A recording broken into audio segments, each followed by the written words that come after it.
안녕하세요. 책 읽는 하쌤입니다. 네, 오늘 함께 볼 책은요. 기분이 태도가 되지 않게 기분에 따라 행동하다 손해보는 당신을 위한 심리 수업. 네, 우리가 평소에 생활하면서요. 자기 기분만 좀 잘 조절해도 생활이 훨씬 더 좀 편안해지고 행복해질 수 있을 거라고 평소에 전 생각을 했는데 딱 거기에 맞는 책이 있어서 한번 읽어봤는데 아주 재밌게 잘 읽히는 책이었습니다. 함께 보시겠습니다. 이 책은 기분을 잘 다스리지 못해 기어이 못난 태도로 보여주고 많은 사람들을 위해 썼다. 감정에 끌려다니는 노예가 아니라 주인으로 바로 서는 방법을 배워야 당신의 인생이 달라진다. 네, 내 감정은 내가 좀 다스릴 줄 아는, 내가 주인이 되는 인생을 살아야겠다. 그런 얘기가 이제 첫 장에 나옵니다. 기분이 태도가 되지 않게 내 기분은 내 책임입니다. 기분이 안 좋은 날에는 나도 모르게 기분이 밖으로 드러난다. 이러면 안 된다는 걸 알면서 짜증이 솟구치는 것을 참을 수가 없다. 네, 이런 경우가 종종 있죠. 마음속으로는 화내지 말아야지 하는데 나도 모르게 화를 내고 있는 경우가 종종 있습니다. 하지만 기분과 태도는 별개다. 내 안에서 저절로 생기는 기분이 스스로 어쩔 수 없는 것이라면 태도는 다르다. 좋은 태도를 보여주고 싶다면, 소중한 사람에게 상처 주고 싶지 않다는 마음만 있다면 우리는 충분히 태도를 선택할 수 있다.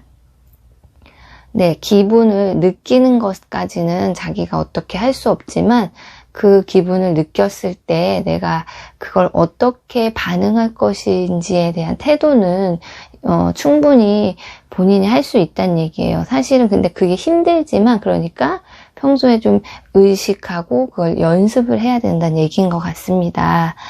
안 좋은 감정을 남에게 전달하지 않기 위해 노력하는 사람, 그게 진짜 어른의 태도가 아닐까? 네, 이 어려운 일이지만 노력을 해서 좀 감정을 컨트롤할 수 있는 게 정말 좀 어른스러운 모습이다. 이런 얘기인데 공감을 많이 했습니다. 사람이 말을 함부로 하는 것은 자신의 실언에 책임을 지지 않기 때문이다. 네, 이게 맹자님의 말씀이라고 나와 있는데요.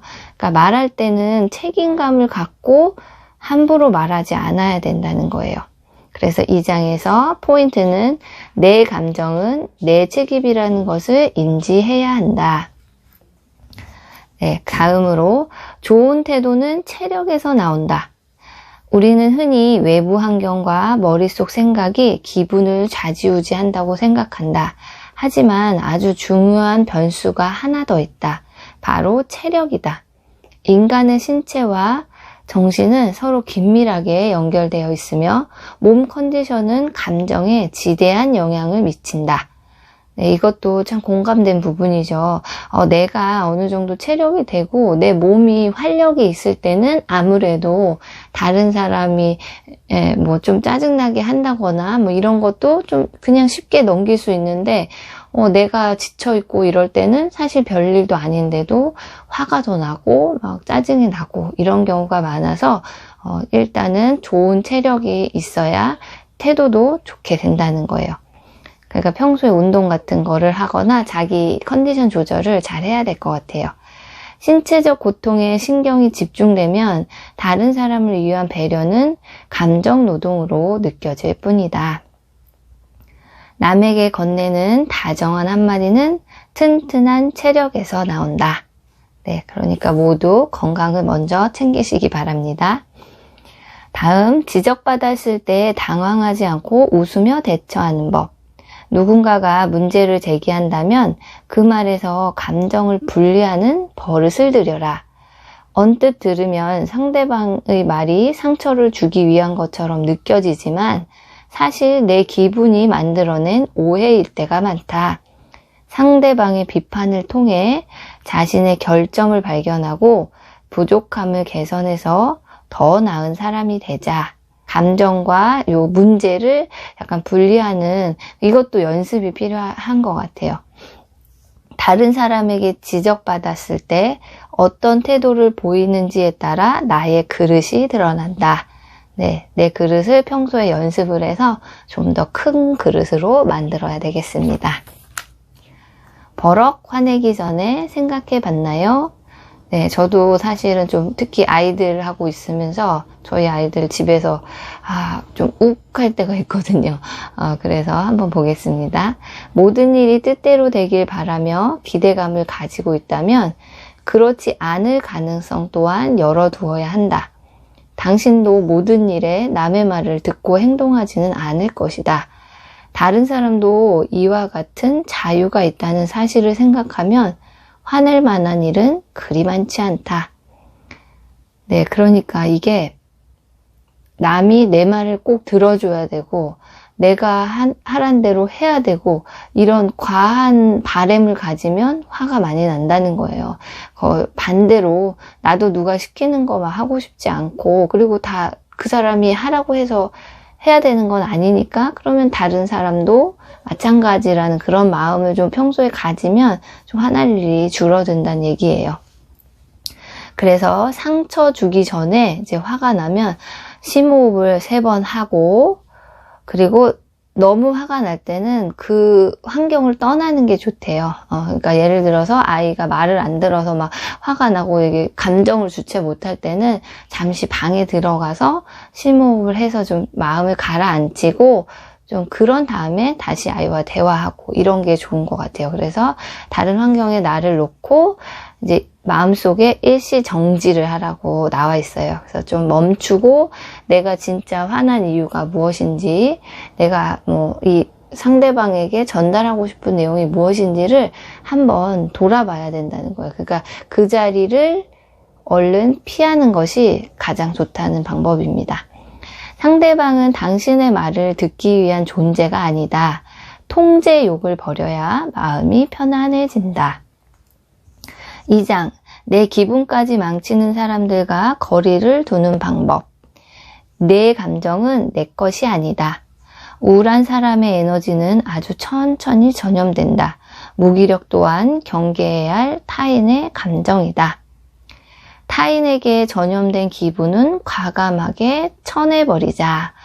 네, 주변에 너무 좀 우울하거나 항상 좀 이렇게 기운이 없는 사람이 같이 하면 나도 덩달아 약간 좀 그렇게 되잖아요. 그러니까 그거를 이제 그 사람의 감정과 내 감정을 좀 분리할 수 있어야 되고 제 생각엔 최대한 좀 좋은 에너지를 가진 사람을 많이 만나는 게 좋을 것 같습니다. 실망을 잘 다루어야 인간관계가 힘들지 않다. 타인과의 관계에 있어서는 높은 기대감을 경계해야 한다. 사람에게 덜 기대할 것, 내가 준 만큼 똑같이 받으려고 욕심내지 않을 것, 이 2가지가 인간관계에서 실망하지 않는 가장 단순하고 확실한 방법이다.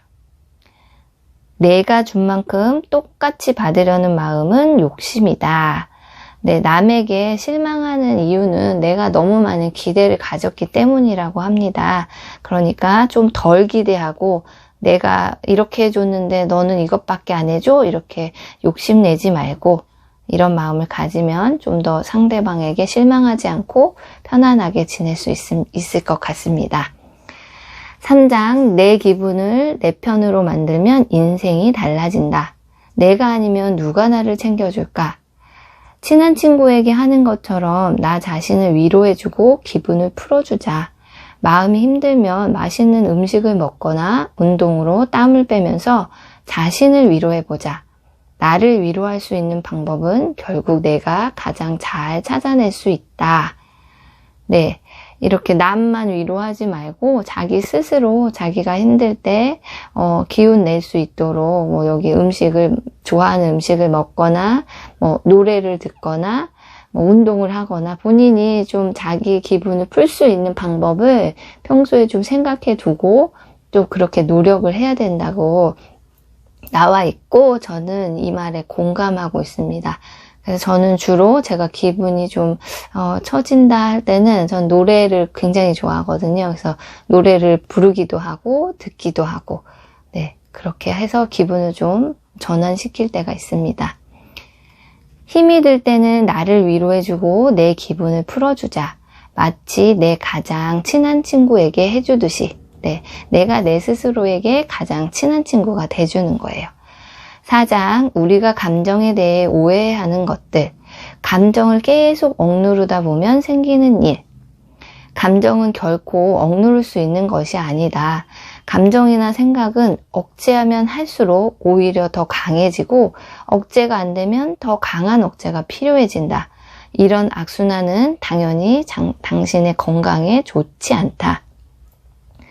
감정 억제가 오래되면 순간적으로 폭발하게 되고 초조해지거나 실증을 잘 내게 된다. 감정을 억누르는 것이 반복되면 기쁨이나 밝은 감정도 잘 표현하지 못하게 된다.